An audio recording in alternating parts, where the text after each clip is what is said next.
So good morning, evening, wherever you are in the world, wherever in the world you are. Thanks for joining us today for our tutorial session covering the interoperable master format. I'm Pierre-Anthony Lemieux, and I'm the chairman of the IMF user group, and will be your MC today. Today's a pretty exciting day. We have a great program and great panelists. This is also our first official virtual event, so please forgive us any technical bugs, if any, and please let us know what you think at the end, what we did good, and what we could do better. This event is actually made possible by the IMF user group, which has been around a couple of years now and brings together implementers and users of the IMF standard. It's a worldwide community from that where individual developers as well as very large multinationals get together to discuss IMF and how to make IMF better. The group typically meets quarterly and really tackles a really wide range of topics, from education efforts like the one today, but also to creating a technical best practices document like the one we're working on timecode. And the spoiler alert for those that have not read the best practice is IMF does not use timecode. So if you're interested in IMF, I really encourage you to join the IMF user group. You can do that by visiting our website. You can also follow us on LinkedIn and on Twitter. And so this is a really easy way to get involved and to keep track of what's happening in the IMF user group, but more generally, keep track of what's happening in the world of IMF. And now back to the actual agenda today. So we'll start with a short overview of IMF use cases and technology. That should take about 10 minutes. Then we'll go through demos of actual IMF products on the market, demonstrating a particular particular aspect of IMF. These are 10-minute demos, and we'll follow each one with a 5-minute Q&A. And then we'll end with the Q&A from with all the panelists. So this actually brings me to a really critical part of our adventure today. Is we'll be using Slido to drive all the Q&As. So please navigate to their website. So it's slide.do or slido.com and enter the IMF event code. So you'll see a couple of things really neat about the tool is, of course, you can ask your question as soon as you think about it, right? You don't have to remember it at the end. And also you get to see if someone else has already asked a question you had in mind, in which case you can upvote it. And so it's a really, I think, neat way to drive Q&A, and it's really worked well in the past. So again, please log into Slido. Event code is IMF. And again, this is really your session, so please ask questions early and often. So let's see, we've covered the IMFUG, which you should join, the program, Slido. So without any further ado, I suggest we move on to the first part of the tutorial, and Bruce Devlin, Mr. MXF himself, who will present an overview of IMF technology and use cases. Welcome everybody. This is a quick grounding in what IMF is and what it does. So the problem space that we're operating in is to imagine that you've got all of these lovely deliverables that you're trying to deliver to, and you want to build a nice automated factory. And for efficiency reasons, you've probably got a bunch of sub-mezzanines you want to go through, and you're trying to solve that delivery problem as efficiently as you possibly can. Now, the problem is made more interesting by the fact that we've got different countries in the world that speak different languages, have different scripts, and even if you're delivering to, for example, one country like the continental United States or Switzerland, there might be different languages, different conformance regions, and different versions of a particular title that you need to deliver to different parts even within one country. It's also a content creation problem, because if you build a pipeline that allows people to shoot in a variety of different formats with a variety of different resolutions and a variety of different color spaces, and you allow those to be delivered very close to the on-air time, well, actually, people will take advantage of that. So we're trying to find formats that allow you to represent all of this content in the minimum number of ways so that you can get it into the virtual trucks and deliver it over the internet to where you want to be with absolute minimum time, so that you can minimize the amount of time between finishing your production and getting it into the eyeballs and ears of your viewers. So we're trying to create a master that covers different timelines, different resolutions, different aspect ratios, different languages, different deliverables, and we want to manage and optimize and automate the workflows as much as we possibly can. And really, that's what IMF is trying to do. Can we create one representation of your title that's storage efficient, so we reuse components and only store differences rather than storing the same rendering 100 times, to provide for flexible versioning, downstream automation, but without inventing too much new stuff. Let's reuse the stuff that we've already written down. So DCPs and MXF ASO2, let's reuse all of that stuff. Let's reuse TTML, put it all together, and that's really what IMF is. So what is it? Well, as I've said, it's all about components. You want to store the timelines as components. You want to store packing and auditing files as components. You want the video and a video component, audio and an audio component, subtitles and a subtitle component. Because if you store them all separately in components, that gives you the best flexibility, the best auditability, and the best workflows. But IMF really resolves around compositions. A composition is just a representation of a timeline. So let's take our composition and chuck it in our bucket. But actually, for any particular title, you're going to have several compositions because there are different versions you want to make. Okay, so each composition has its own representation, and let's chuck those in our special IMF bucket as well. I mentioned that we're going to have components. So our video goes in video track files. Our audio goes in audio track files.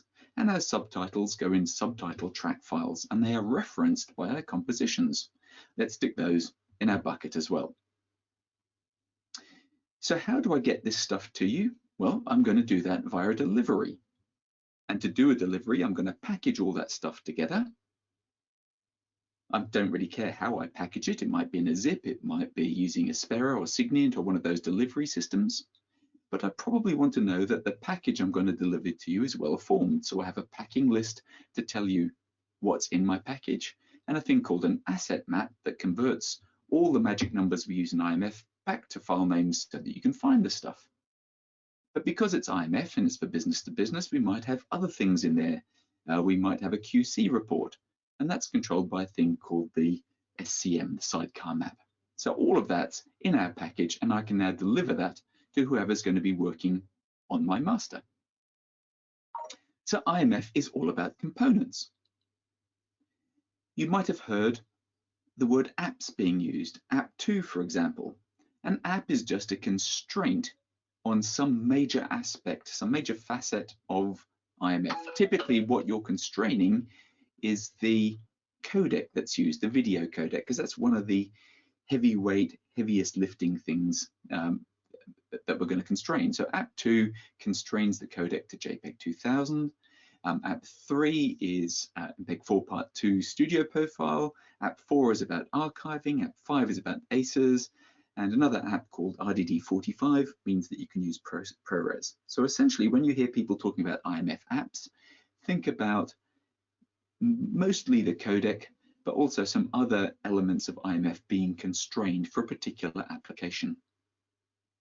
IMF's really about compositions. I keep saying this and hopefully people will remember it. And a composition defines the different timelines that you might be using in your IMF.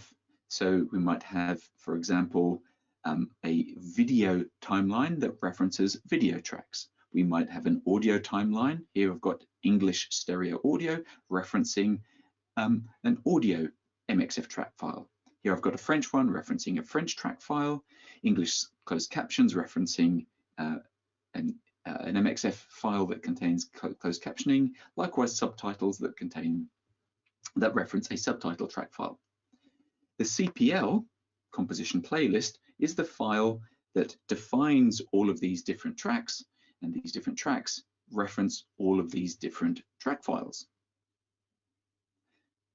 The master in everything we talk about in IMF is the CPL, the composition playlist, which defines the composition. These things are called track files. These things are called virtual tracks. And they're called virtual tracks because they don't have the sorts of numbers that you're used to. So we don't, this isn't audio 1 and that's audio 2. They're identified by very, very long unique IDs. And they are labeled with metadata that says, hey, this is English, this is stereo, this is French, this is stereo. So IMF is all about compositions. Use the word carefully, use it in a sentence today. IMF is a bunch of standards. We've constrained MXF so that the track files are basically constrained MXF. We've taken the concepts in digital cinema and we've reused those concepts to create an IMF CPL, an IMF PKL, an IMF asset map. We've got a document which constrains the core elements of IMF that talk about how you sample audio, how you represent captions, etc. Those are our core constraints. We have our apps which constrain the video codec. We have a bunch of plugins that tell you how to put high dynamic range or immersive audio inside IMF. And then we have a bunch of things called OPL, the output profile list, that tells you how you might take an IMF composition that conforms to a particular app and how you might process that to generate a flattened file that you then might use for streaming or for broadcast or for satellite or for cable. And all of these standards that I've just shown sit upon a whole bunch of other standards like SMPTE registers, like MPEG, like JPEG, etc.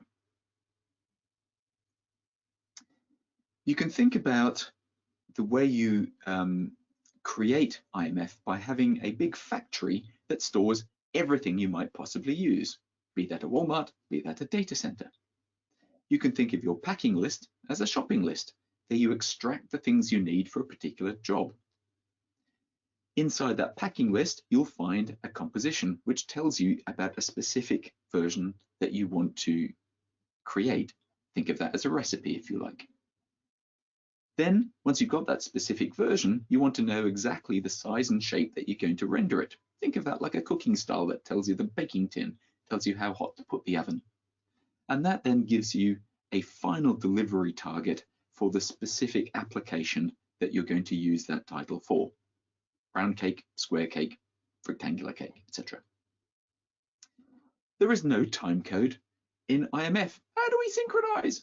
Well, we have a thing called position measured in edit units. This is a timing model that's been used in MXF since the late 1990s. It just works. It's very reliable, and the only time we have problems is when people argue about how you convert time code outside the IMF world into the edit units and positions that we use inside the IMF world. So IMF as a closed environment is very good at synchronization. Just be careful about how you define your synchronization coming into the IMF environment. There are no file names in IMF. Oh my goodness, how can we find stuff? How do you find my precious MXF? Oops. And the answer is we have a whole bunch of unique IDs. Things called UMIDs identify the MXF file, and we have IDs in the CPL, we have IDs in the virtual tracks, and we have mechanisms to link all of those IDs in each track to each MXF file. And again, inside the IMF system, this all works extraordinarily well. That's my very, very quick introduction to what IMF is. Happy to take a couple of questions. Otherwise, back to you, Pierre. Thank you very much, Bruce. I think we'll keep all the questions to the end. Instead, we'll switch to our next presenter. Will be Aaron Sloman from OWNZONES. Will talk to us about IMF mastering and localization collaboration using OWNZONES Connect. So this will be a pre-recorded presentation, demonstration, and you'll be able to ask questions of Aaron just following this 10-minute presentation. So. Hey, this is Aaron from OWNZONES, and I'm going to talk to you today about OWNZONES Connect. It's our cloud-based platform for media logistics, mastering, and lots of other really cool workflows up in the cloud. Today we're going to be talking about how OWNZONES Connect works with IMF.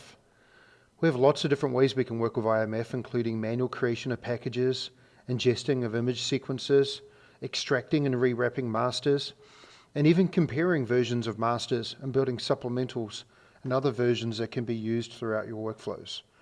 OWNZONES Connect creates studio quality IMF packages in all the leading formats, and also includes support for Dolby Vision as well as Dolby Audio. So I'm in my browser and I'm connected to the OWNZONES Connect cloud, and this is one of the dashboards that we have that are focused around different types of users that use the system. I'm going to go into the MAM here, and I'm going to go through and I'm going to find one of my assets, and I'm going to go through and I'm going to build my first IMF package. So the first thing that we need to do is we need to build an IMF CPL. We already have the essences in our system, so we're going to give this a file name. So I'm going to call this English Master for NAB Demo, and I'm just going to save that name so I can use it for later.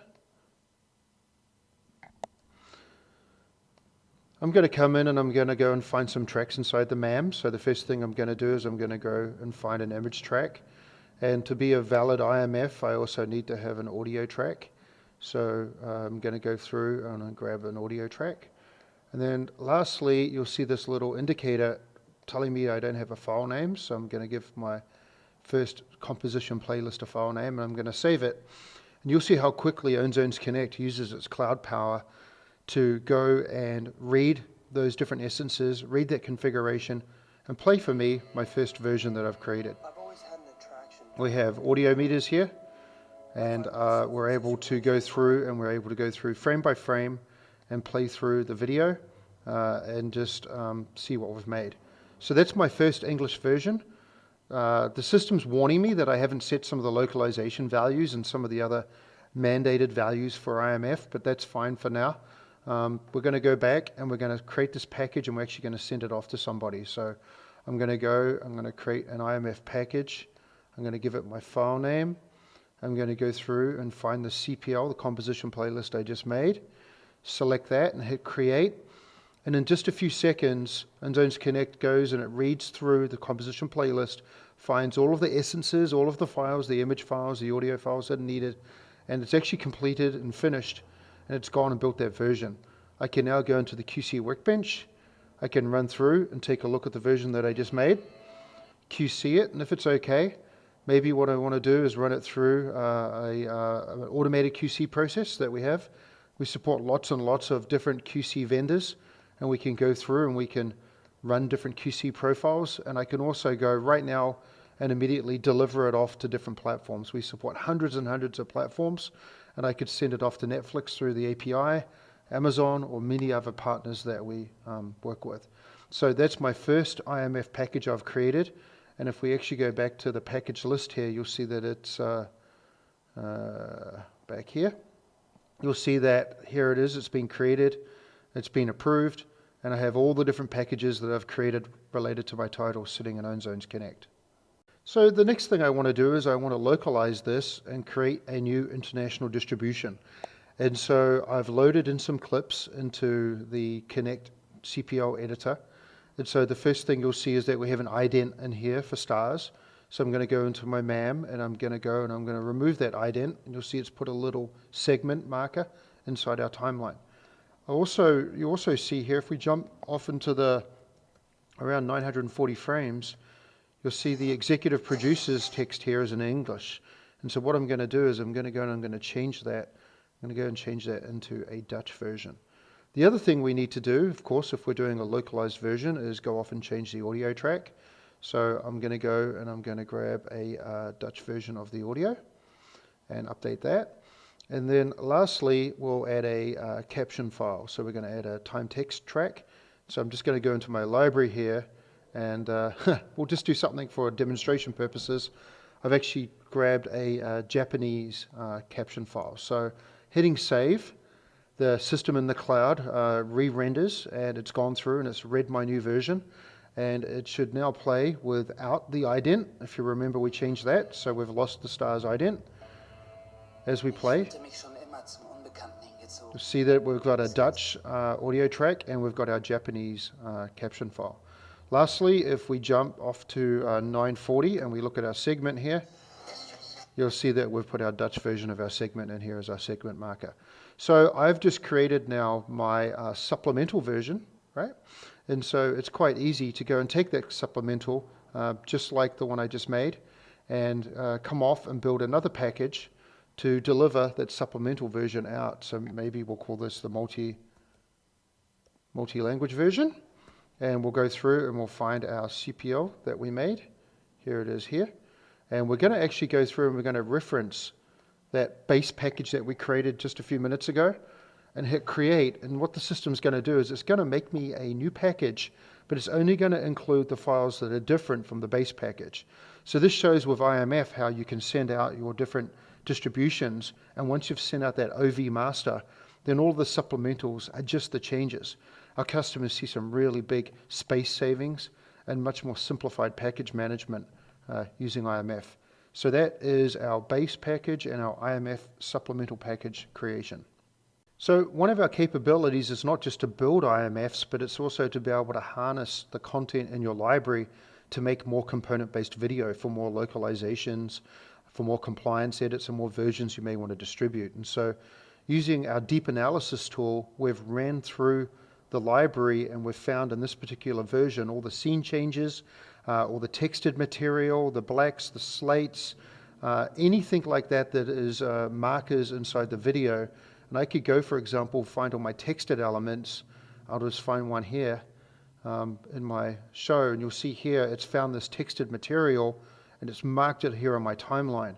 And so inside Connect, I can go and grab all of my textured material and I can then extract it out and build those as clips that I can then use inside my CPLs. And so once those CPLs have received those clips, you'll see here I have really like a bucket of assets. And as I go through in my timeline here, I'm able to go through and see the different versions that Deep Analysis found in my library.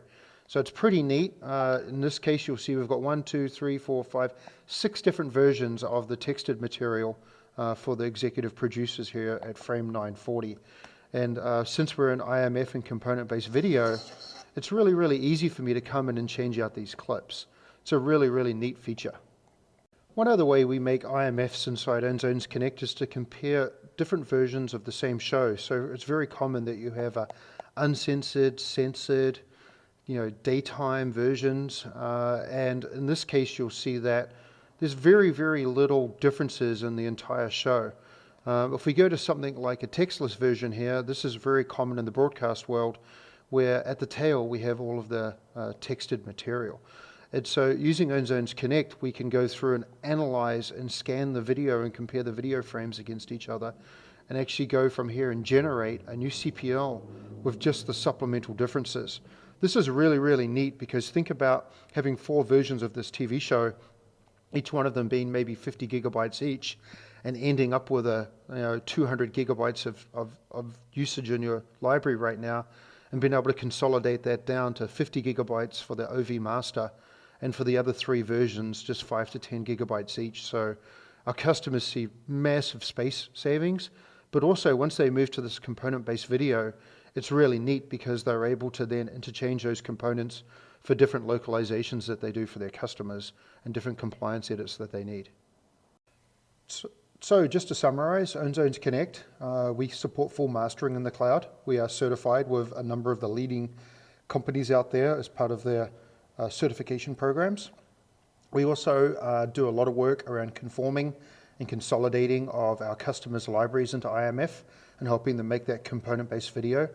And then lastly, we have some really neat workflows around localization and compliance, taking advantage of IMF as the file structure and exchange framework, but then allowing collaboration across the cloud to have multiple participants participating in that localization and compliance workflow that so many of us do today. Thanks for joining. All right, thank you very much, Aaron. Thank you. So let's see, just a quick question maybe to get the Q&A started. what would you say have been the biggest challenges, but also the biggest rewards of using IMF in the cloud, I guess, in your experience? Yeah, it's a good question. I think there's a couple of sort of phenomenons that have gone on. You know, OWNZONES connectors are about a 5-year-old product now, and when we first started talking to customers about moving to the cloud, they said to us that it would never happen for them. And I can remember the conversations at IBC and at NAB and that over the years, 2-3 years ago, with major studios telling us that, you know, the cloud was probably something that you know, they wouldn't see themselves in for a very long time. And I think the consolidation of a lot of the big companies and this need to centralize has really driven the cloud. And so the barriers that we normally see is decoupling all of those systems that they have that are all dependent on that old infrastructure and moving to a new architecture and making sure that the vendors that they have in their old architecture can work in the cloud as well. And so I would say that was really the biggest hurdle about a year or two ago. And, you know, fortunately for most of the vendors on the call today, as well as most of the vendors in the industry, they've really started to embrace the cloud a lot more. And so, you know, it's one thing to use our products to mastering, for example, to build those masters, but, you know, how do you do your audio editing? How do you do your color correction? How do you do those other parts of the workflow, right? And over the last year or so, we've actually seen a lot of those major vendors doing a much better job of embracing the cloud. And it's actually, with this whole virus thing that we're all facing right now, I feel like it's even accelerated it more, where the organizations that had made the commitments to use the cloud and had started using it are succeeding and are able to keep working. And the organizations that you know, relied on on-prem systems and systems with limited access, you know, outside of their enterprise and things like that, are actually really struggling right now, and we're hearing that from them. So, you know, I think we're finally getting there. All right, thanks, Aaron. And we have another question very quickly. Does your frame matching work in different resolutions? Can I auto-detect an HD edited timeline and apply it to UHD source? It's a great question. Resolutions we have varying success with. It depends on the, you know, how what the gap is in the resolution. We actually have a bigger problem with frame rate than resolution. So some of our detections will actually work across different resolutions. For example, when we're doing those detections for the textured material, they will work across different resolutions. In the frame DNA, it's a little different, and a lot of the time what we'll do is we'll try to encode to a standard format, because one of the challenges is not just running frame DNA to analyze and look at all the differences, but then you want to make a new master, and when you make that master, you don't want them in different resolutions, or you don't want them in different bit rates. And so at some point you've got to bite the bullet and conform back to one spec so that your master ends up in one spec. And so if you know, generally we find that with our customers, we'll do that before we run the scan. Okay, thanks, Aaron. So I think that we'll keep other questions for the end. Again, if you have a question that popped to your mind, please sign on to slido.com and enter it today, right now, and we'll get to it at the end during our panelist Q&A. Thanks, Pierre. So, yeah, thank you, Aaron, again. Our next presenter is Erik Dobberkau, joining us from Germany, and he will be talking to us about creating full and partial IMF packages using Rohde and Schwarz Clipster. Hi everyone, I'm Erik Dobberkau and thank you for having me here today to briefly show what Clipster does in the IMF workflow. I'm using the latest version available at the time of this recording in March 2020. We start out by adding our source files to the bin, just like in a nonlinear editor. You can use an import dialog or simply drag and drop straight from the Windows Explorer. Video, audio and metadata. You can also hover scrub on the clips in the bin for a quick preview. And, most importantly, you can change their properties, which is important to take advantage of Clipster's color management. Here, the imported TIFF sequence does not have any information about its color representation, so we need to set that.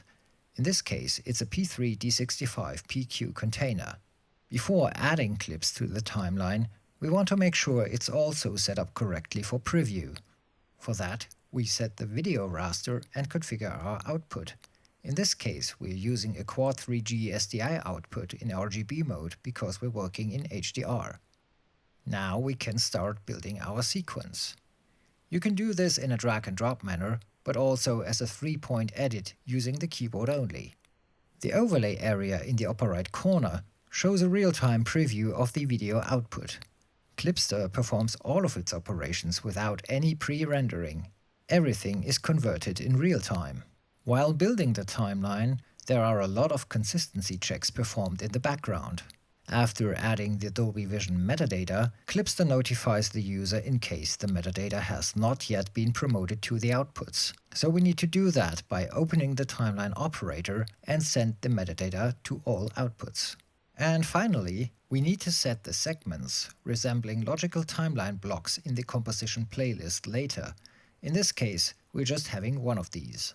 Next, we use the sophisticated IMF delivery tool to create our original package, containing all of the respective essences in the timeline. We want to build an application 2e package here.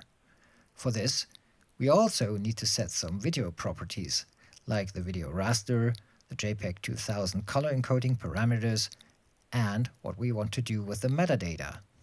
In Clipster 6.8 and later, you can select whether you want to carry the Dolby Vision metadata in the package and preserve it, or if you want to apply it to create a content-mapped version for a specific target display. Here, we will wrap it with the video and also create an XML sidecar file. And I just realized I selected the wrong raster, so let's fix that.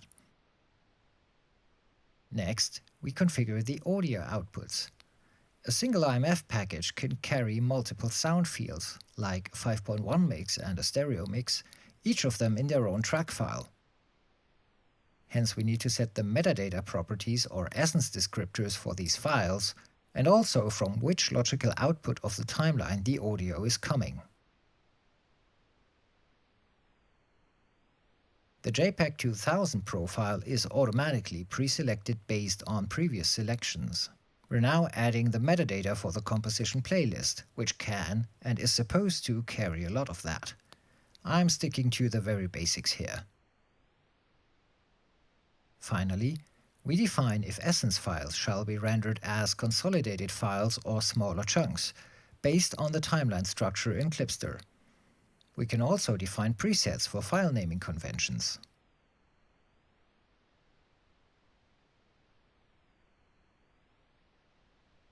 And then it's time to render our package. From this package, we can start building versions, for instance to do localization or fix bad shots or add new shots. In this scenario, after opening the newly created package, I want to replace a close-up shot with English in-scene text with a shot that has Japanese text.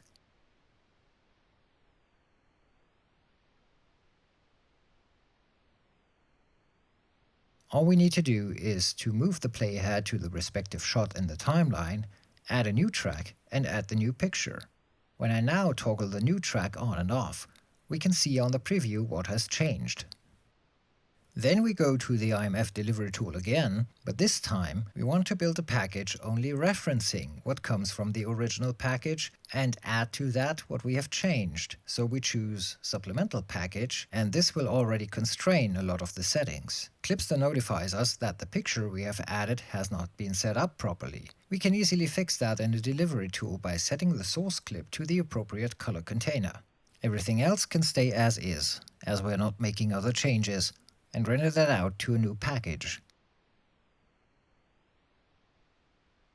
Now this package only contains the new image chunk as an essence track file. When we open this package, we can see our modifications reflected in a timeline. Now let's add a logo with audio and Dolby Vision metadata at the beginning of the sequence. The more track files a composition playlist is referencing, or the more items you are adding, the more recommendable it is to properly structure your bin. I'm really not being a good example here. After inserting the video, we also need to add the audio for the logo as well. Let's go find that.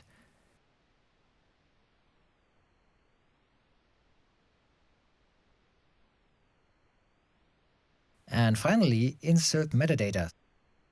As we do not want to cut off the timeline at the end, we need to extend the IMF segment. And as before, let's make another supplemental package to only render what's been modified. Again, I missed to set the color container of my source after import. Thanks to the warning, I can get it right again. And again, everything else stays as is. We change some CPL metadata, load our file naming preset, and render. All of the rendering takes advantage of all acceleration means that Klipster offers, but it still takes time. And you may also wonder, well, I have an automation system or a media asset management system. Could I use that with a Klipster without having to do it manually? And you can. At NAB 2020, we were planning to show a new offline rendering solution which can not only receive jobs from a Klipster, but can also be driven through a RESTful API, making it easy to integrate with other software. And it gives you the same quality of processing and fidelity that the industry has been relying on for almost 2 decades in Klipster. Since we're limited on time today, and there are more tools for IMF workflows to talk about, let me point you to our website www.rohde-schwarz.com/Klipster, where you can find more information on how we can help you with IMF and other file-based workflows, and find one of our local partners and resellers to reach out to for a demo for your specific needs. I hope this has been helpful and informative for you. Thank you for your attendance. And so we do have a couple of questions. The first question is it possible to create a composition with Dolby Atmos audio? This is something that we're working on, so this would be like another piece that we would have demoed at NAB that we are quite short of releasing. Yes, that will be definitely something, since it's a plugin for any application in IMF that we are going to support in the future. And that future is not too far away. All right. Another question is, if the pipeline is color managed, how do I manage HDR and SDR variants of my title, each of which might have the same timeline edits? That is sort of a tricky question that, due to the language barrier, I have trouble understanding. So I think the question is asking, well, if I have more or less the same, say, logical version of a piece of content, right? And I want to keep the same edit, right? And I want to keep that in sync, basically. So I basically, what I suppose the question behind the question is, if I have these two versions already, how do I, well, most elegantly work with them in sync? Would that be the correct understanding? I think so. So assume that it is the question. All right. Okay. So let's pretend that this is the question. And so currently there is no, well, relationship management or automatism that we have in Klipster. So it's a really one-by-one workflow currently, because it also depends on how these different edits, or I don't know the exact term in terms of the either nomenclature, they could be made sort of depending on each other, right? So one could be like the logical child of the other. Then you would have a way, theoretically speaking, to link those logically together and promote edits from one to the other. But that is not something that we can offer as of today. Okay, thank you very much, Erik. And again, if as more questions come up, we'll cover them during the Q&A. So next is, so I think we'll go to Scott. Scott, are you ready to tell us more about creation of IMF master and supplemental packages in Adobe Premiere using Vantage? Yep, I am ready, Pierre. Hi everyone, I'm Scott Matics, Director of Product Management at Telestream. I want to give you a quick demo today of a new product called IMF Producer for Vantage. With IMF Producer, users can leverage Adobe Premiere Pro on Mac or Windows using the IMF Producer panel to easily create and edit IMF packages and to maintain consistency with the use of supplemental IMF packages. Vantage provides an automated system for converting the XML Premiere output into Photon-compatible IMF packages. The IMF Producer panel in Premiere outputs a CPL with additional metadata that is processed by Vantage to create a full or partial IMF package with JPEG 2000 or ProRes media, multi-channel audio, and data packages like IMSC1 subtitles. Let's jump into Premiere and show how this works. Here we've created a project in Adobe Premiere Pro using elements from the Cosmos Laundromat Creative Commons short feature. My main sequence contains my textless essence, English subtitles, and my English stereo tracks. Once I've laid this out the way I want it, I'll open up the IMF Producer panel. This panel install comes with the IMF Producer and reads the timeline of the sequence selected. Here I can enter metadata for what will eventually become the IMF package. And down here you see that my asset list was populated with the elements that are in this sequence. If I had an HDR sidecar file, I could add that by clicking the HDR icon, and that would open up a file picker window for adding that metadata. And that may have come from an upstream process in Vantage where we extracted a metadata file from the Dolby Vision file. In this case, I don't have that file. The little paperclip icon besides each asset allows me to select which of these elements I want to include in the IMF package, and that'll be created once I export this into Vantage. The metadata fields include standard IMF package metadata and is user editable. I can choose from different content types with this dropdown. Once I have everything I want, and since this is likely my master package, I will make sure all the assets are selected and then export my XML file. And that'll be a slightly altered CPL file that's going to go into Vantage. I just click the export button, which brings up a save as dialog on Windows, and I can name and save my export.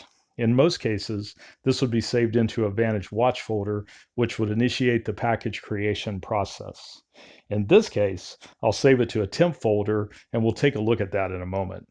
Before I do that, I want to show you how supplemental packages are handled using the IMF Producer panel. To create a supplemental package, I will just create a new sequence. Once I create the new sequence, then I'll simply copy over any elements from the master sequence that will not change for the supplemental package.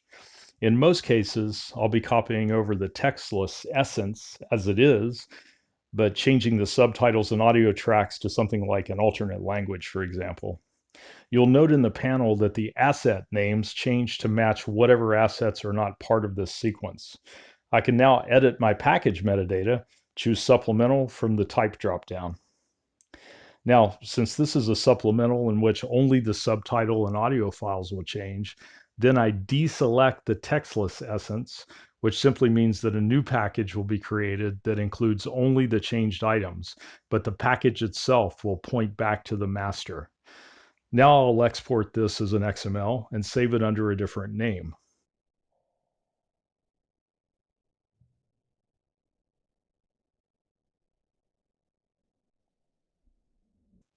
Now let's take a look at these XML files. You can see here that this looks very close to being a CPL or composition playlist. We do add some additional metadata into this file that is used by Vantage, but this will eventually be converted to a proper CPL once it goes through Vantage's IMF packager action. One thing to note here is that this XML could have been created by a third party, like a media asset management system, and that could drive Vantage to produce packages without even having to use the NLE. Now remember, the second XML export I did was for the supplemental sequence in Premiere, in which only the subtitles and audio tracks will be processed. Let's take a look at that one. Again, it's close to being a standard CPL, but contains metadata that Vantage will use to identify this as a supplemental package related to the previous master package. Now let's switch over to Vantage, which is Telestream's automation and transcoding platform. Here I have a relatively simple workflow with a watch folder and the primary action for IMF Producer called IMF Construct. This action has one important job: to take the XML that we exported from Premiere, do any transcoding necessary, and construct a SMPTE and Photon compliant IMF package that can be delivered or checked further in Vantage with the VidChecker QC product. Here's my XML file, ready to drop into this watch folder. I could have put the XML directly into the watch folder, but that would be too fast to show in this demo.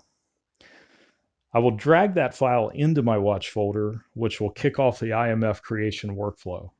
In this case, I don't need to do any transcoding, so it completes in just a few seconds. Once it's done, I can take a look at what we created. Here you can see that the IMF construct action created a full IMF package. Had this been my supplemental XML, it would create my supplemental package that would include pointers to the original textless master, resulting in a very lightweight package to transfer to distribution. Once I have my packages created in Vantage, I would either send them to distribution from the workflow or send them to the Telestream VidChecker QC product for validation. In this workflow, I've added the VidChecker action after the IMF packager action and a notify action to send an email with the VidChecker reports. This would result in the IMF package coming out of the IMF construct action into the VidChecker action.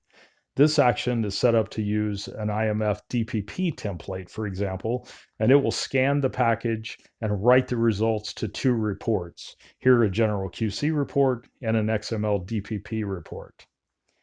In this workflow, once these reports are ready, this next action will send the reports as attachments to an email address. This is but one example of configuring workflows for creation, validation, and distribution. I hope this demo was beneficial for seeing IMF Producer in action.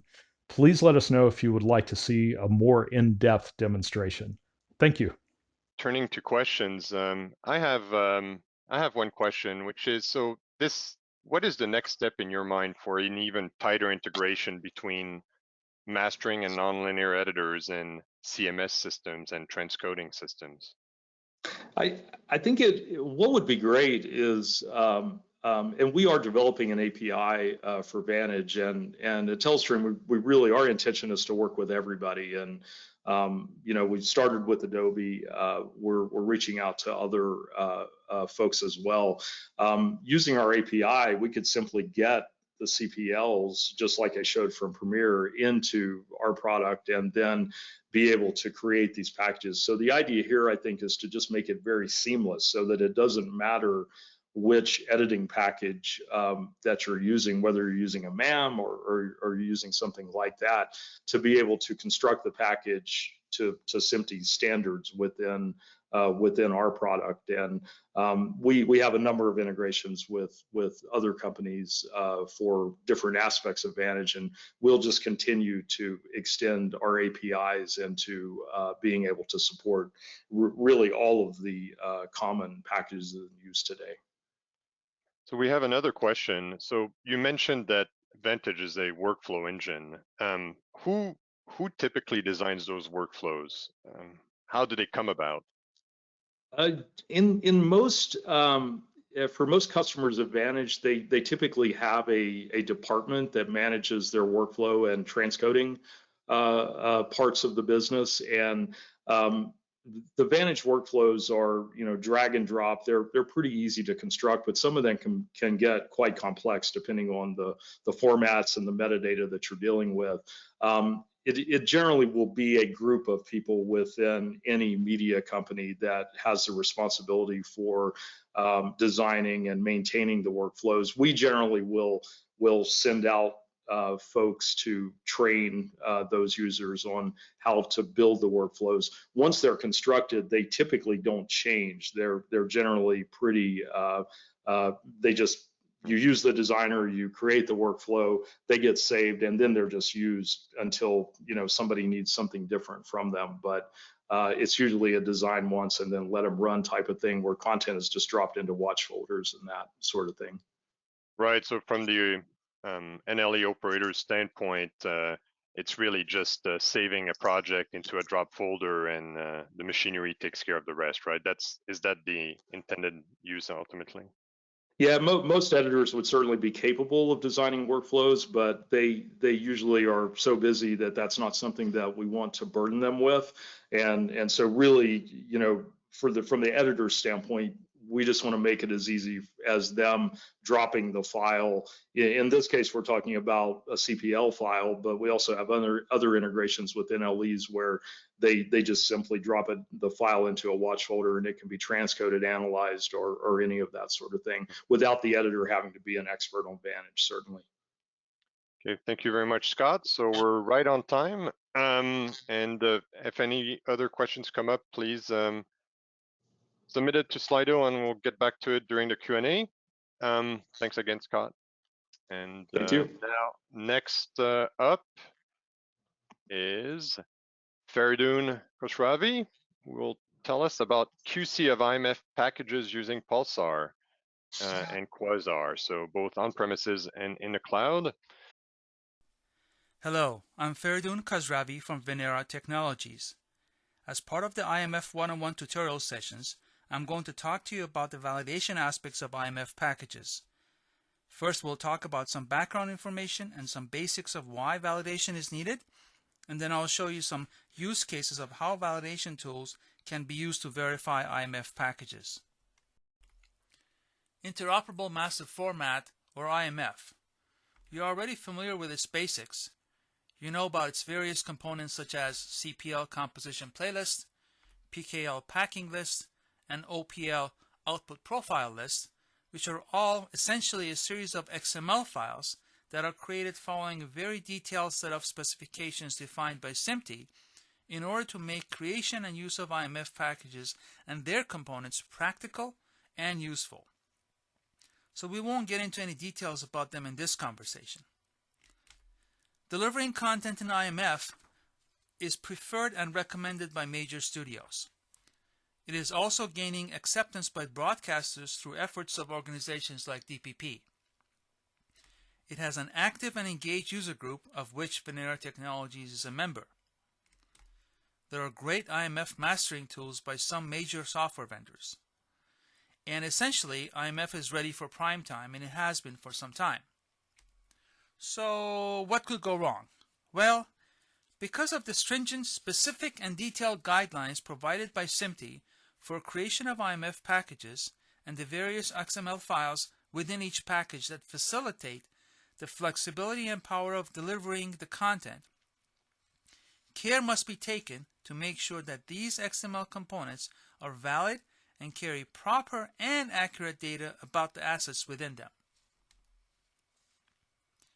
Here are examples of just a few of the issues that could come up in these XML files.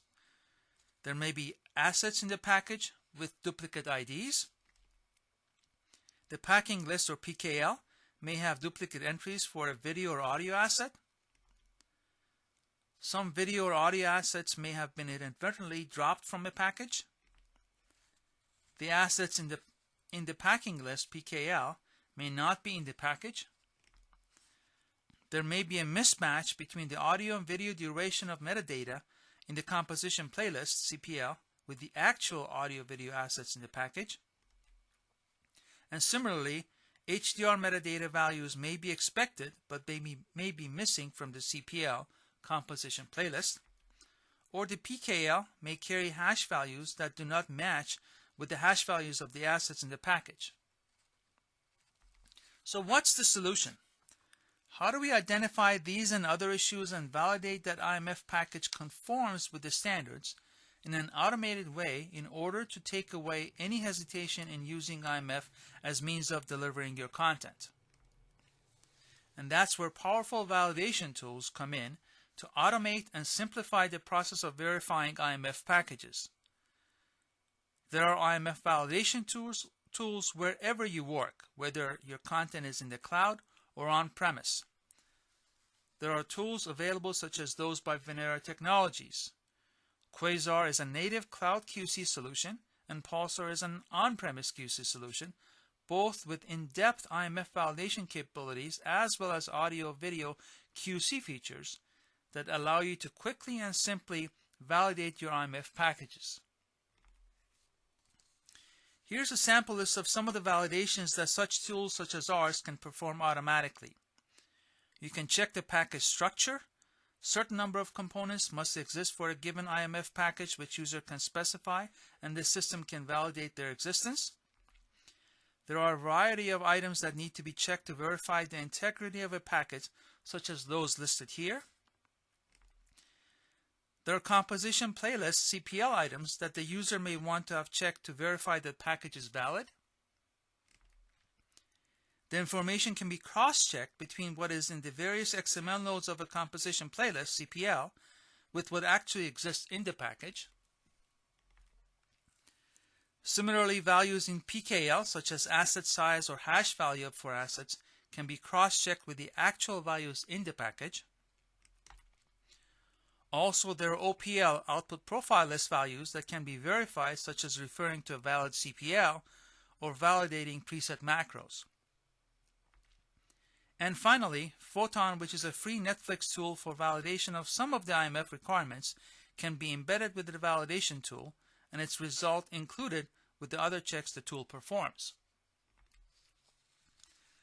Aside from IMF validation, tools like Pulsar and Quasar also provide an extensive list of audio-video essence checks, such as these listed here, which are somewhat self-explanatory, to ensure that the media itself is free of artifacts. Pulsar, for example, creates a logical video-audio asset timeline based on the recipe that CPL provides, and then QCs it to make sure the resulting media meets the quality requirements defined by the user. So with this quick background, let's take a closer look at some use cases where Pulsar is used to validate a variety of IMF packages. So let's start by looking at a couple of sample IMF packages that Marquise Technologies, one of our technology partners, has created for us with their MIST mastering tool. They have introduced some intentional errors in these packages so we can illustrate what the QC results would look like when QCing IMF packages using Pulsar. The first package we look at is IMPOV. It is a simple IMF package, includes a composition playlist, a packing list, asset map, few audio and few video assets. The second package is a more complicated one, has multiple composition playlists, PKL, asset map, vol index, and few video and audio assets. Now let's look at the IMF QC template in Pulsar that we will use to QC one of these packages.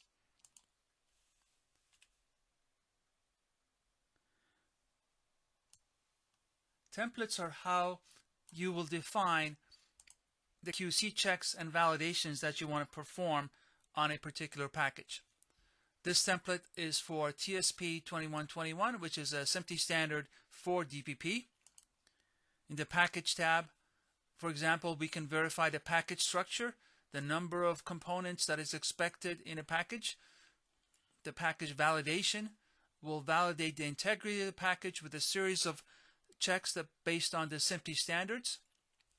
The CPL cross-check section has a series of checks to verify the values in the CPL against the actual asset, and each of these checks have pop-up helps, and any one of these checks can be marked as an error or a warning if they're found to be in violation. The CPL checks section has a series of checks to verify the actual values in the CPL composition playlist, such as the timecode rate being 25, or the timecode start address being all zeros, or the content kind being feature versus advertisement or something different. Then we have additional checks for PKL, OPL checks, asset map, and we also have checks for IMSC closed caption sidecars, as well as photon validation. So now let's submit one of the jobs and see how it works. So to validate a package, we post a job with that package and template to check it. So we choose the package type.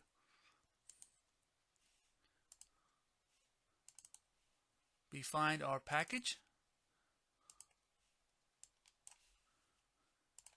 And we choose a template we want to use. In this case, the user doesn't even have to know the details about that template. As long as they know the template name, they can choose it and submit the job. Once the job is submitted, in the job monitor, they can see the progress of the job till the job finishes. Now that the job has been processed, let's look at the job monitor processed page to see the result. So the job finished. There was 16 errors in there, so let's look at the report. So the Pulsar report shows the errors. It shows all the components that found in the package. It shows the errors it found in the package. For example, it found that the file name in the packing list does not match the same file name in the asset, and there are a few of those errors. Certain components like an output profile list or volume index file were not found in the package, and in a template the user had defined that they must exist, or the number of image tracks or video tracks or audio tracks that the user defined do not match the actual number of tracks that were found in the package. Then Pulsar creates a virtual track, timeline track, based on the composition playlist information of which video assets need to be in what order in track 1 and which audio assets need to be in what order in track 2. Then it looks for errors for this virtual timeline. For example, it finds that the content kind was found to be advertisement, whereas in the template, as you recall, it was marked to be a feature. Or the number of audio virtual tracks was found to be only 1 track versus the user had defined 2, and some other errors. And then Pulsar goes through each individual asset and does quality checks against those assets, and it found no issues there.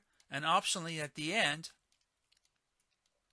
it can list the template information for the file for the job that was just performed. So this example shows how an IMF QC tool such as Pulsar for on-premise or Quasar for cloud can automate and simplify the validation of IMF packages as well as QC of the actual media assets within a package. So you can have confidence that your IMF package will be valid and accepted by your customer. Validating and detecting these errors manually is nearly impossible. So IMF workflows can benefit from such tools, ensuring proper and valid IMF packages are delivered. Thank you. So first question is, can I check business rules like, is there audio that is not stereo? Yes, so yes, you can verify that if you have multiple tracks, they're supposed to be stereo, and if they show up as dual mono, you can verify that. So aside from what you can do on the IMF package validation itself, you can do essence validation on both video and audio, and things like verifying that their stereo packages can be done. Right. Another question is, does Pulsar implement any of the EBU QC checks? Yes, we do. We have, I would say, around 80–85% of all the EBU checks have already been covered by Pulsar and Quasar. Pulsar and Quasar have the same core QC technology, so if one covers one, the other one does as well. All right. Thank you very much, Fereidoon. And so I think, Sure. again, if other questions come up, please write them in Slido, and we'll get back to it during the Q&A at the end. Okay, sounds great. All right. Thanks. Thank you. Thank you. All right. So now moving on to Julián Fernández-Campón from Tedial, who will tell us all about end-to-end IMF workflows using Hyper IMF.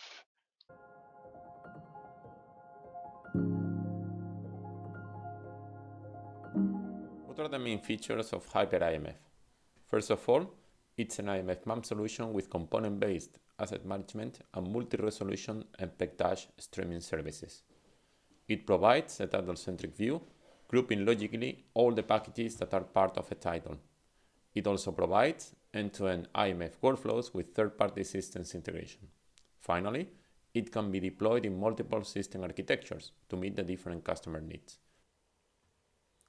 Okay, let's go for it.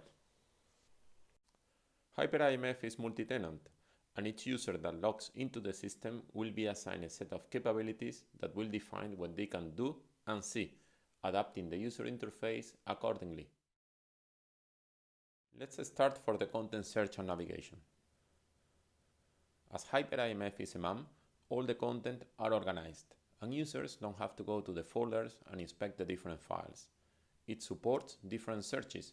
Here we have search for all the Plugfest packages, and the system will be presenting all of them regardless the type, complete or supplemental. Navigation is also key when users are working in movies or TV shows and they know exactly where they have to go to find their content. Once they have access to the specific collection, the system will present all the packages at that level. When we select the content, we can access to the metadata, which is also multilingual. Here we have English and Spanish. We can also browse in low-res using the MPEG-dash streaming service, including full screen with the selection of the individual audio tracks.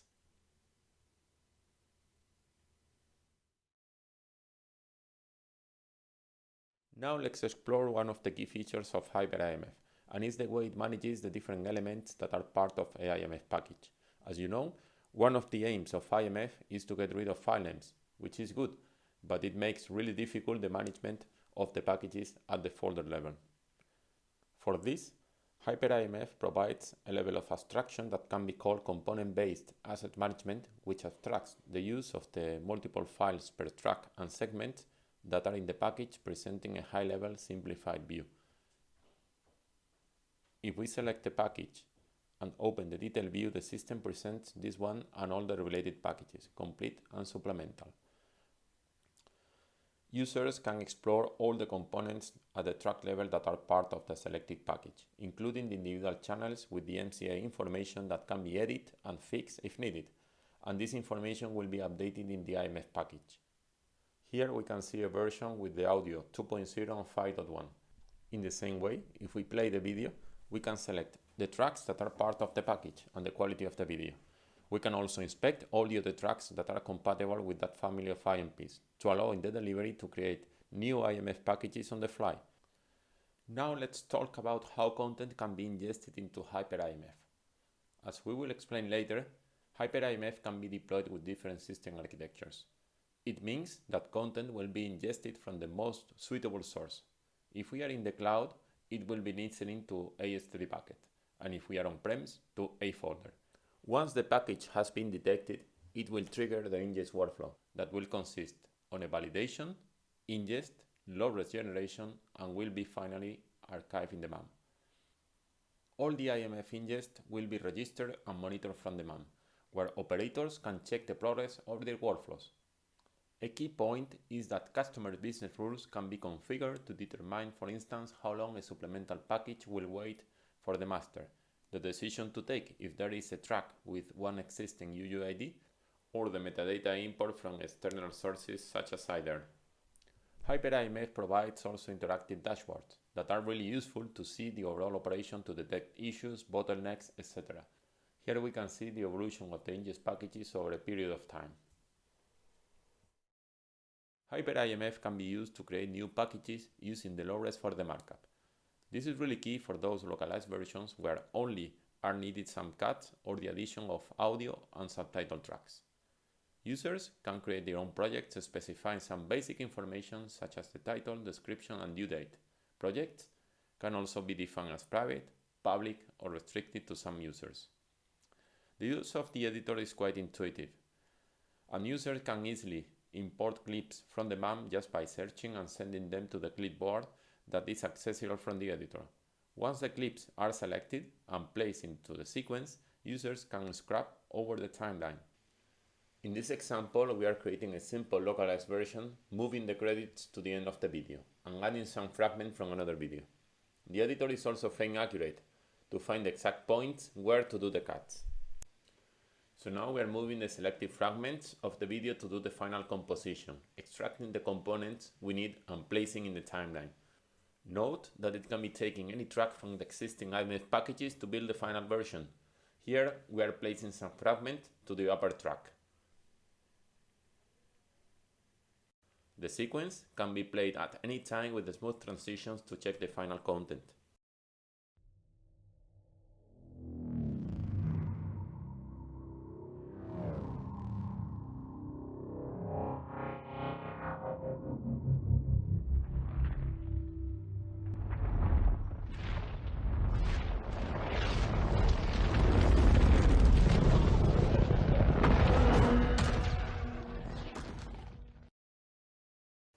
Once we finish, the composition can be exported to the MAM or delivered to another destination. In case we want to archive as a new version, it will be checked if the media ID exists, and it will be linked automatically with the title it belongs to. Evolution Version Factory is the module used to transform and deliver content to multiple destinations. Version Factory is based on delivery profiles. A profile is defined by a CPL that specifies the components to be delivered and an OPL that defines the transformations. In the case of IMF, it can deliver packages with any combination of the compatible audio subtitle tracks of the version. In this example, we can see one delivery profile that defines a complete package in English with 2 tracks, the 2.0 and the 5.1, and a complete package in Spanish with 3 audio tracks. Note that in this case we have never received a package like this, Spanish and English. Version Factory is automatically creating it for us on the fly in the delivery process, using the English tracks from the master. Users can easily create their own delivery profiles with the audio and subtitle combinations they need, and choose for each track if it's going to be supplemental or not, by specifying the type in the delivery profile. Here we can see for this destination that the video track is defined as supplemental, which means that it won't be included in the package the fragments from the master. The IMF package will be created automatically on the fly, publishing the required fragments from the MAM. Another key feature are conditions. It can be specified for a specific destination the preferences on the delivery, and the system will check automatically if the content to be delivered has the specified combination. In this example, it will check for the 2.0 and 5.1, and if it is not available, it will try with the 2.0 only. This is part of the business logic we've talked before. The system can be configured to cancel the delivery or ask a human being to take a decision on what to do for the delivery, choose another track, or cancel it. The OPL section is a real low-code, no-code BPM framework that defines the transformations to be done as a set of macros that will be executed sequentially to produce the desired product. In this example, we have 2 simple macros for this destination, transcode and creating some manifest. We are going to add 2 new macros, one to add some metadata and another one to deliver to a S3 bucket. Evolution Version Factory has a huge number of macros that are classified by types, delivery, transformations, analysis, etc. These macros can use Tedial tools or integrate other third-party systems and can easily implement a real end-to-end delivery workflow. Once we finish, we can see the 4 macros needed to transform and deliver the package to Twitch, transcoding with Elemental, creating a manifest, exporting some metadata, and finally delivering to S3. HyperIMF can implement business rules that are not part of the standard, and they don't have to. This includes late binding in the delivery of watermark packages, managing all the related packages that are part of a title, or control the ingest and delivery workflows. So, just as a recap, HyperIMF can manage assets at the component level, provides component-based dash streaming services, extends the concept of the CPL with the media file and the delivery profile, implements the OPL as a no-code BPM framework, and provides a proxy-based IMF editor. And to finalize, a quick note on the system architecture. HyperIMF can be deployed on different scenarios to meet the different customer needs, in the cloud, on-premise, including multiple sites, and in a hybrid environment. All these configurations are possible due to the use of AStorm, the Tedial storage management system that abstracts the MAM from the physical location of the file.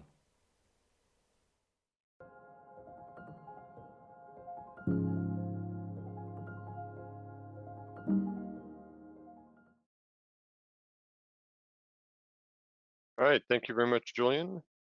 Thank you. So yeah, we go to a couple of questions and then open up to the entire panel. There's a question here specifically about Hyper IMF. Can it be used to deliver sport highlights for different territories? Is that something you've run into, or? yes, well, as the MAM, we have another module which is specifically designed to build highlights. So we have not connected that in this demo because it is more focused on the traditional content delivery for different things.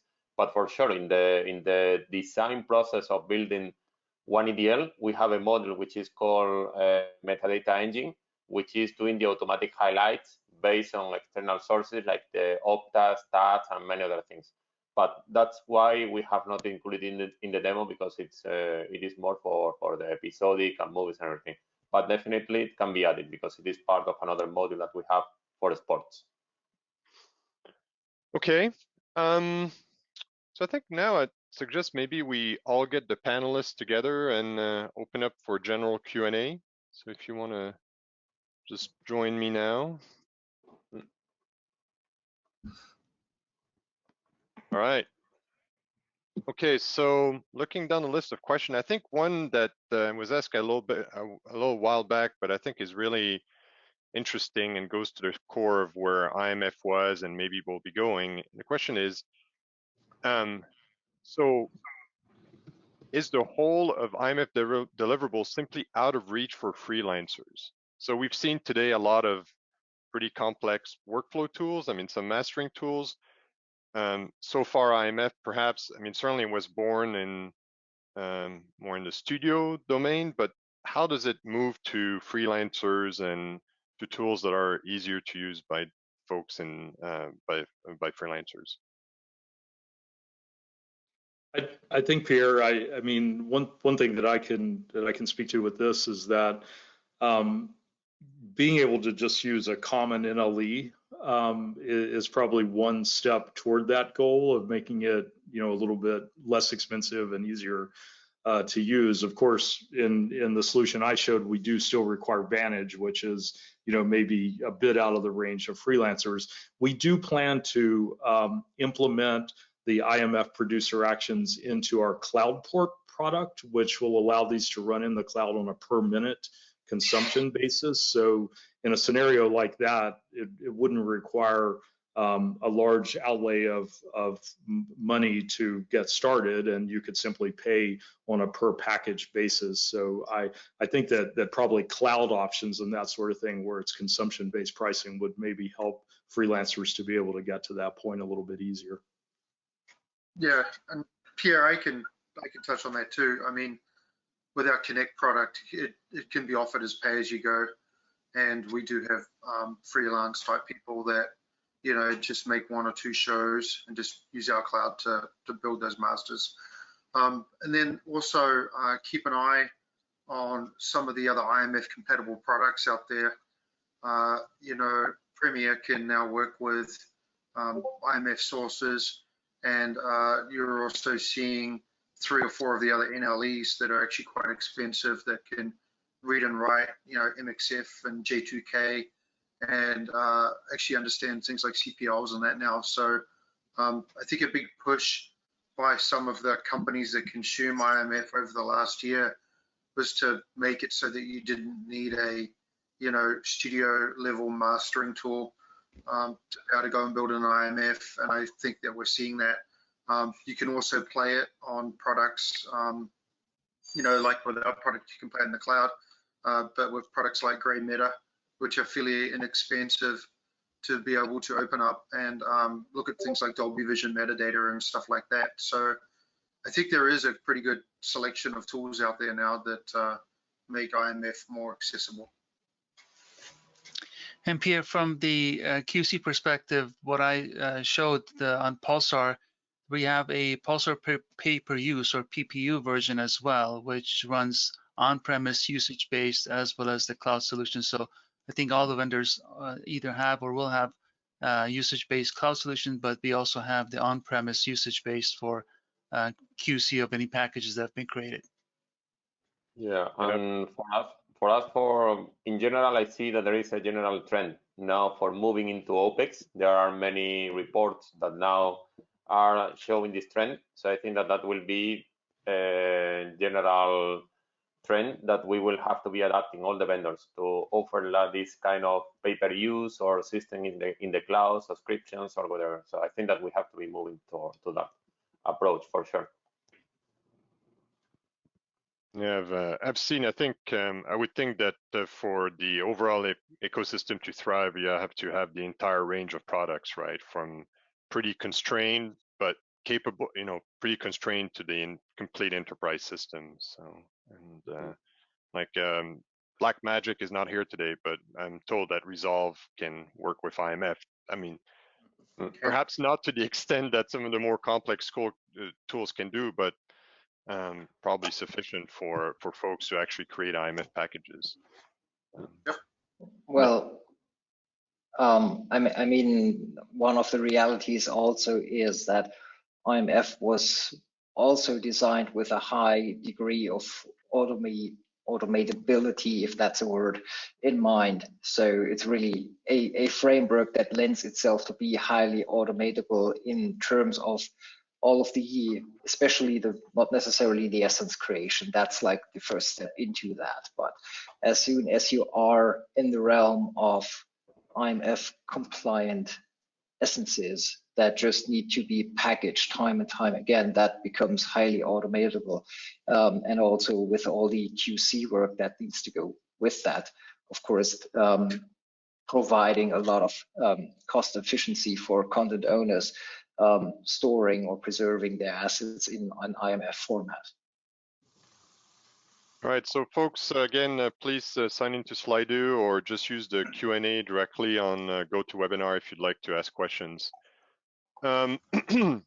Another question that came up earlier is how to handle the many different delivery specifications of IMF.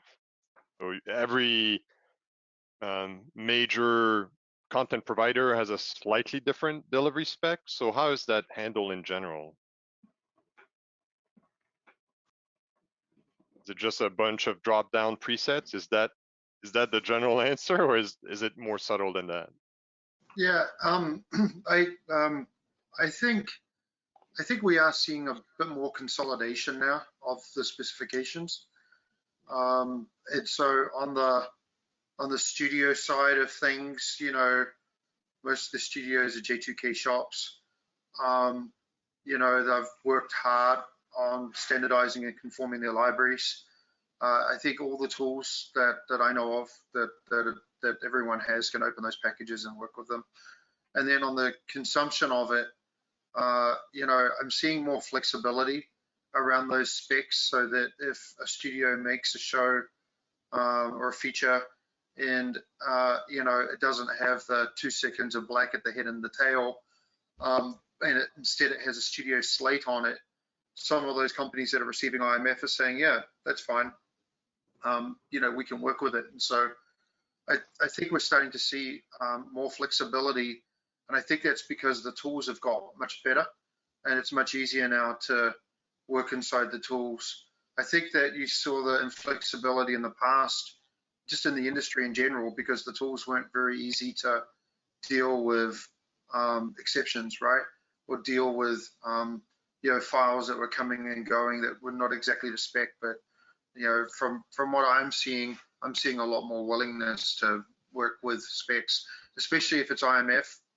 Once it's IMF, that means that you can at least decode the package and work out what's in it, and go from there.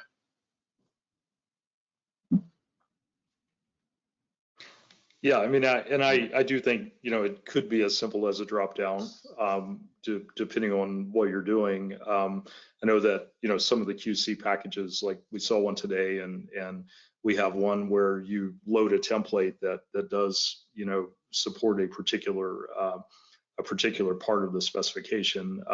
Would be great if these kind of things just automatically set themselves up for that, but I think we will get to that with more automation, actually.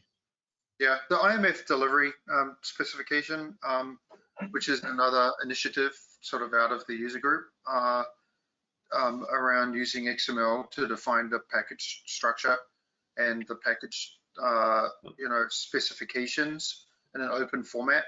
I think will really help us once we all start adopting that, because what that means is that you don't just receive a package, you receive metadata that describes how that package is supposed to be structured and how you're supposed to treat it.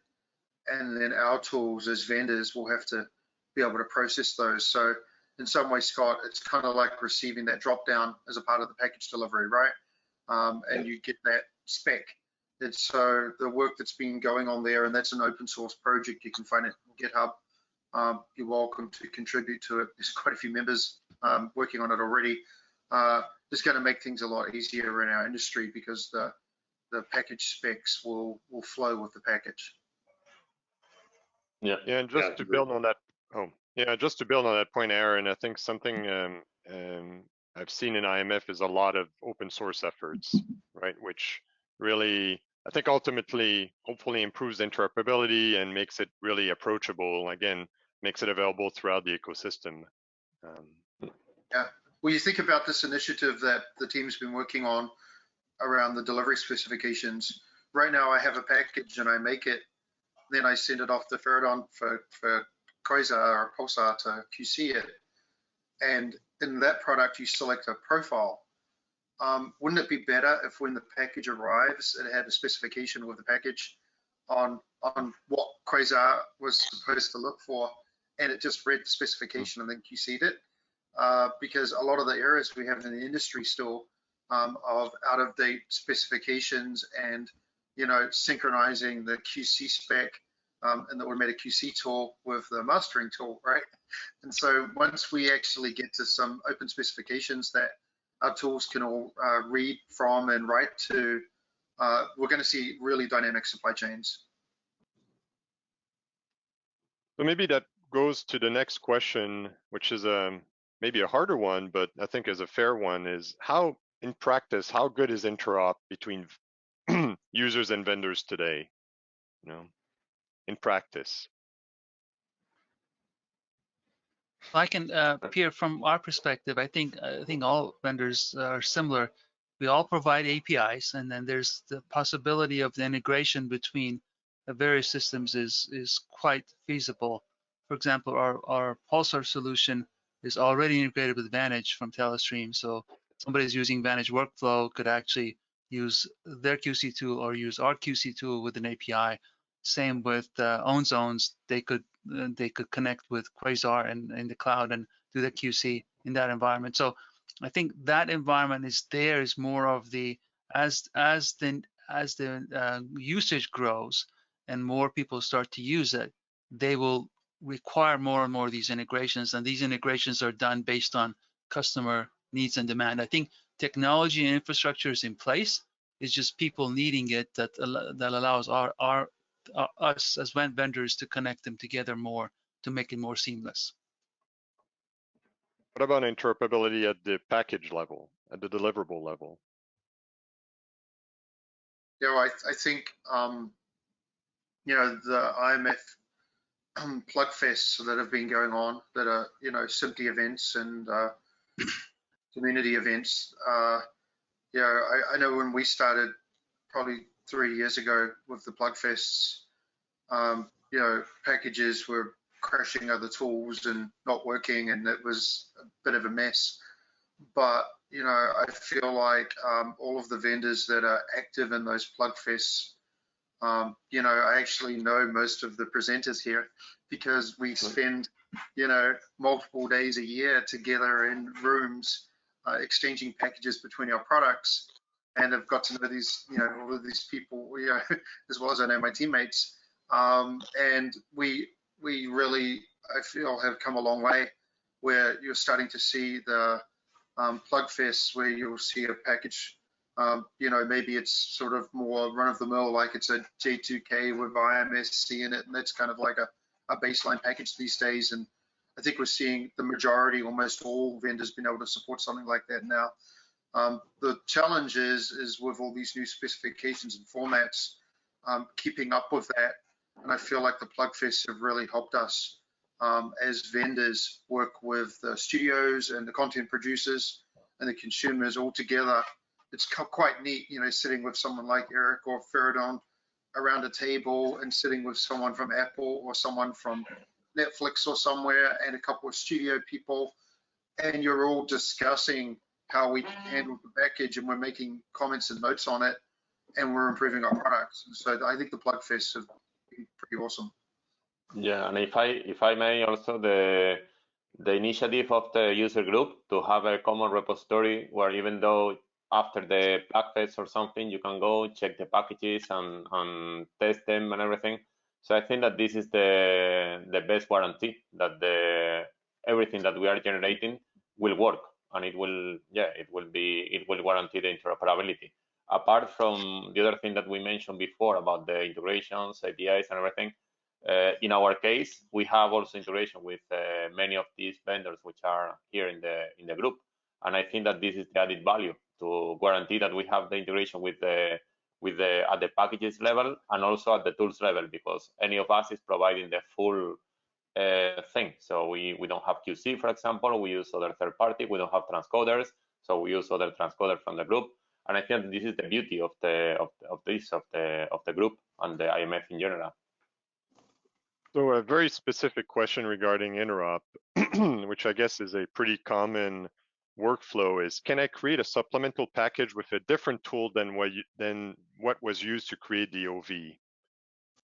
Any success challenges with that? Maybe Erik or others? No, not really. I mean, it's just like this really extends on just the previous question. So what we found is really just as Aaron said, over the last couple of years, really the tools in the field mature and become more reliable and stable.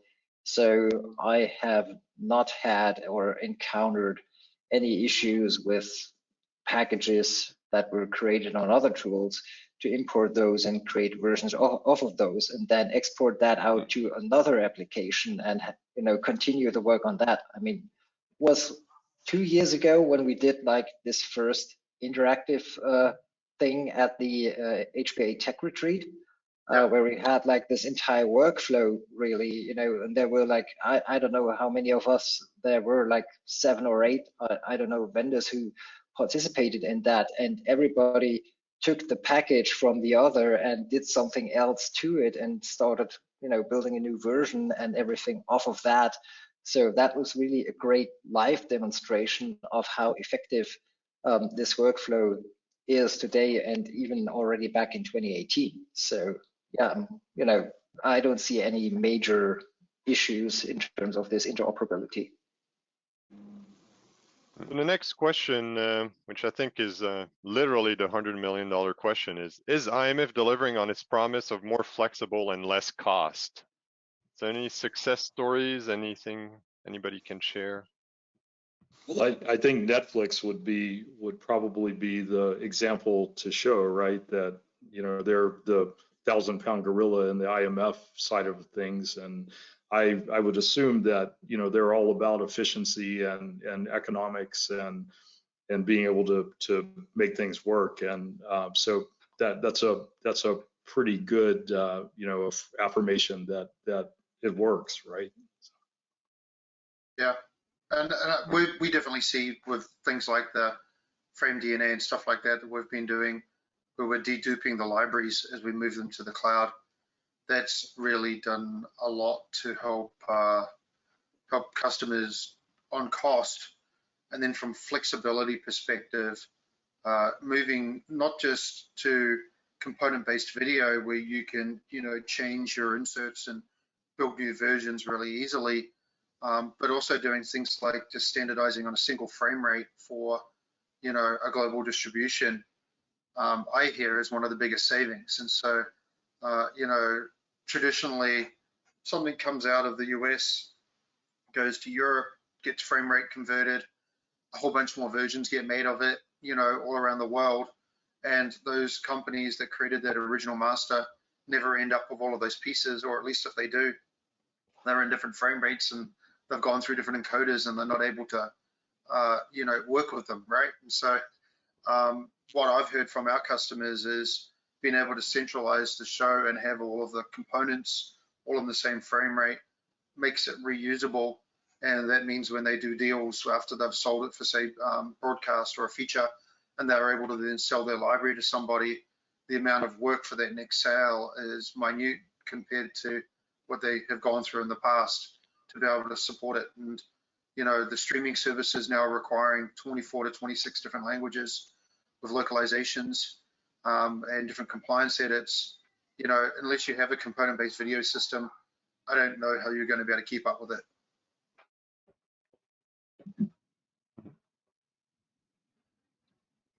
Anyone else wants to chime in on that topic? Yeah, I think that sorry. Yeah. Please go ahead. Yeah, I think that the easy way to demonstrate it and to measure it is when our customers, they have a lot of versions and they have to they compare the storage that they are going to be using with all these versions, the transcoding time, the transfer time, and everything. So these are the most valuable arguments to say, okay, you are saving all this time in the delivery, all this time in the processing, and all this money in the storage, either if it is in the cloud or if it is on-premise. On this particular topic, today, I mean, if you look at retail costs of compute versus storage in the cloud, storage costs are relatively much higher, I think, than compute costs. Is that your observation as well? Well, it depends. So, and also I think that it depends also in the number of versions that the customer that they have. So I think that there is one inflection point where you can say if you have about, I don't know, we have one customer that they have about 15 versions, then they have variants with the HDR and different things. So they are saving a lot in storage. So yeah, because yeah, I think that yes, I agree with that. That one of the key things is the saving that they will have on the storage part. Can you share about what percentage savings they did about approximately? I think it was with so about 20% maybe of the the storage needed to keep the same title with IMF, and it was in the video that in the dashboard that we have, we measured the efficiency, and it was about 15 and 20% of the storage that they were using, or is if they are not using IMF. So they are using a 20% of the storage, between 15 to 20. So it depends, as I said, in the number of versions and in the type of the supplemental packages that they have. Pierre, I also wanted to add in terms of what we're seeing is more and more need for QC of supplemental packages, which says they're not sending everything. They're just sending the additional piece. So I imagine that adds up to quite a bit in terms of the savings. Otherwise, they would have been sending the entire versions over and over. But we're seeing QC of more supplemental packages versus the OVs, the base packages, which they have sent once, and now they're just adding incremental pieces to it. I think also we have to consider the high cost of egress charges for data as well, and the less content and Ferreidoon, that goes along with what you're saying. The less content that you need to move around in order to get done what you're needing to get done could potentially save you a lot of money in egress charges. Correct. So maybe just as a last, so we have one last outstanding question that was directed to OWNZONES, but I think maybe we can turn it into maybe a question to the entire panel, and if you want to each spend a minute on. The question was about embedding Dolby Vision 4.0 metadata, but in general, I think I'd be interested if you could all share maybe in 1 minute what you see as the IMF's next big development or step or technology. Just what do you see on the horizon? So maybe start with Julián. Well, I think that yes, that IMF needs to be. So I think that it was a major improvement with the DPP and the progress and things. So I think that the next steps maybe will be to be including the immersed audio and everything without thinking that yes, that I don't know how it will be evolving the industry now with the COVID and everything, with the 8K and the new formats which are coming. So we see that it's been like some things have stopped because of this.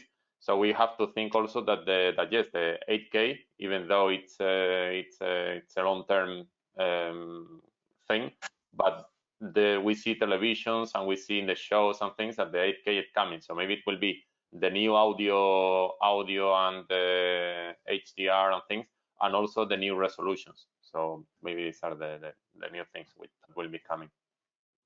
Ferreidoon? I think the IAB for immersive audio emergence of that as it gets more of a presence, and it really needs to go through the compliance and specifications process to become, as we have started to do this at the Plugfest. So I think IAB is another one piece, and also we will see more and more HDR stuff coming through, and I think that's where it's going to make it more powerful as we go along. Scott? Yeah, I would agree with both the other gentlemen.